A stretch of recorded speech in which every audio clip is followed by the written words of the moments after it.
நான் வந்துட்டேன்னு சொல்லு, திரும்பி வந்துட்டேன்னு சொல்லு.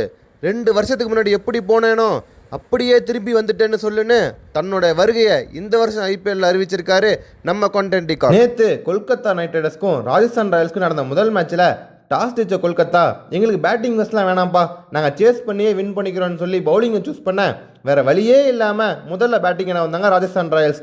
நாங்கள் 8 பேரும் குதிச்சா தலையில தான் குதிப்போன்னு ஒரு முடிவோடு வந்த ராஜஸ்தான் பிளேயர்ஸ் நாங்கள் அடித்தா 6 மட்டும்தான் அடிப்போம், எங்களுக்கு இந்த சிங்கிள்ஸு டபுள்ஸ்லாம் வேணான்னு சொல்லி அடிக்க ஜெய்ஸ்வால் 29 ரன்லையும் சஞ்சு சாம்சன் 19 ரன்லையும் கேப்டன் ரியான் பராக் 25 ரன்லையும் அவுட் ஆக அடுத்து வந்து எந்த பிளேயர்ஸும் சரியாக பெர்ஃபார்மன்ஸ் பண்ணாமல் 20 ஓவர் முடியல 9 விக்கெட்டுக்கு வெறும் 151 ரன் மட்டும்தான் அடிச்சிருந்தாங்க. அடுத்து ஆட வந்த கேகேஆருக்கு சுனில் நாராயண் இல்லாதனால மோயின் அலியை ஓப்பன் பண்ண வச்சாங்க.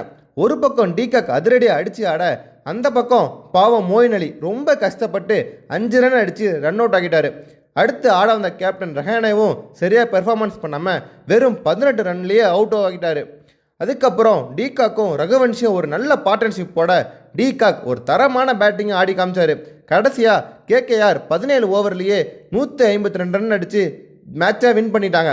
டிகாக் மட்டும் 97 ரனில் நாட் அவுட்டில் இருந்தார். இது மாதிரி ஐபிஎல் அப்டேட்ஸ்க்கு நம்ம சேனலை சப்ஸ்கிரைப் பண்ணிக்கோங்க. அப்படியே இந்த வீடியோ பிடிச்சிருந்ததுன்னா இந்த வீடியோவுக்கு ஒரு லைக்கும் பண்ணிடுங்க.